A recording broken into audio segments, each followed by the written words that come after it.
प्रिय मित्रों, जय श्री कृष्ण। वट सावित्री व्रत सुहागवती स्त्रियों के लिए एक वरदान है। यह लंबी उम्र के लिए वरदान साबित होता है। सुहागवती स्त्रियां इसे करती हैं और अपने पति की लंबी उम्र की कामना करती हैं और नियम से करती हैं।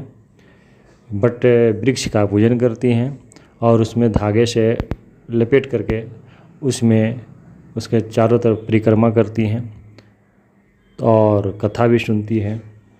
तो मित्रों, इस वीडियो के माध्यम से मैं वो विस्तृत संपूर्ण कथा आपके सामने प्रस्तुत कर रहा हूँ, आपके सामने कर रहा हूँ। कथा इस प्रकार है। भद्र देश के एक राजा थे जिनका नाम था अश्वपति था। भद्र देश के राजा अश्वपति के कोई संतान नहीं थी। उन्होंने संतान की प्राप्ति के लिए मंत्रोच्चारण के साथ प्रतिदिन 1,00,000 आहुतियाँ दी। 18 वर्षों तक यह क्रम जारी रखा। इसके बाद सावित्री देवी ने प्रकट होकर के वर दिया कि राजन, तुम्हें एक तेजस्वी कन्या पैदा होगी। सावित्री देवी की कृपा से जन्म लेने के कारण कन्या का नाम सावित्री रखा गया। कन्या बड़ी होकर के बेहद रूपवान हुई। योग वर न मिलने के वजह से सावित्री के पिता दुखी थे।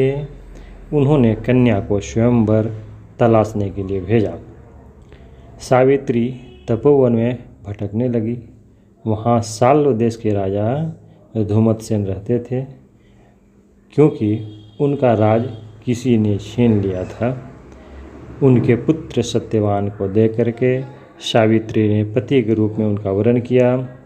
ऋषिराज नारद को जब यह बात चली तो राजा अश्वपति के पास पहुँचे और कहा कि हे राजन, यह क्या कर रहे हैं आप? सत्यवान गुणवान हैं, धर्मात्मा हैं और बलवान भी हैं, पर उनकी आयु बहुत छोटी है, वह अल्पायु है। 1 वर्ष के बाद ही उसकी मृत्यु होने वाली है। उसकी मृत्यु हो जाएगी। ऋषिराज नारद की बात सुन करके राजा अश्वपति घोर चिंता में डूब गए। सावित्री ने उनसे कारण पूछा तो राजा ने कहा कि पुत्री, तुमने जिस राजकुमार को अपने वर के रूप में चुना है वह अल्पायु है। तुम्हें किसी और को अपना जीवन साथी बनाना चाहिए। इस पर सावित्री ने कहा कि पिताजी, आर्य कन्याएं अपने पति को एक बार वरण करती है, राजा एक बार ही आज्ञा देता है और पंडित एक बार ही प्रतिज्ञा करते हैं और कन्यादान भी एक ही बार होता है। इस बात पर अड़िग रही और हठ करने लगी और बोली, मैं सत्यवान से ही विवाह करूंगी। राजा अश्वपति ने सावित्री का विवाह सत्यवान से कर दिया। सावित्री अपने ससुराल पहुंचते ही सास ससुर की सेवा करने लगी।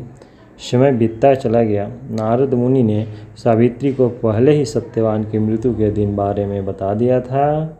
वह दिन जैसे जैसे करीब आने लगा, सावित्री अधीर होने लगी। उन्होंने 3 दिन पहले से ही उपवास शुरू कर दिया।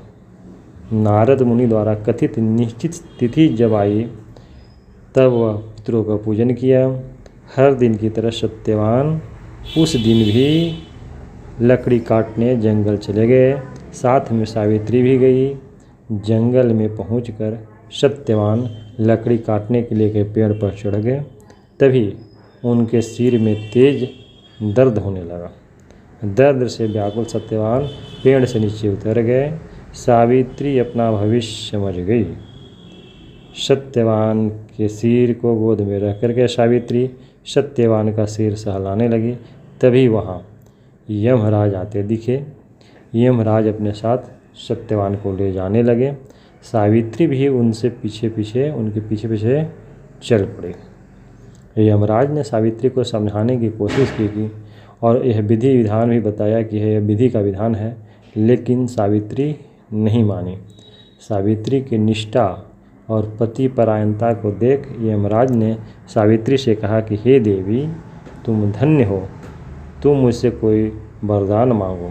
सावित्री ने कहा कि मेरे सास ससुर बनवासी और अंधे हैं, उन्हें आप दिव्य ज्योति प्रदान करें। यमराज ने कहा कि ऐसा ही होगा, जाओ अब लौट जाओ। लेकिन सावित्री अपने पति सत्यवान के पीछे पीछे चलती रही। यमराज ने कहा कि हे देवी, तुम वापस जाओ। सावित्री ने कहा कि भगवान, मुझे अपने पति देव के पीछे फिर चलने में कोई परेशानी नहीं है, पति के पीछे चलना मेरा कर्तव्य है।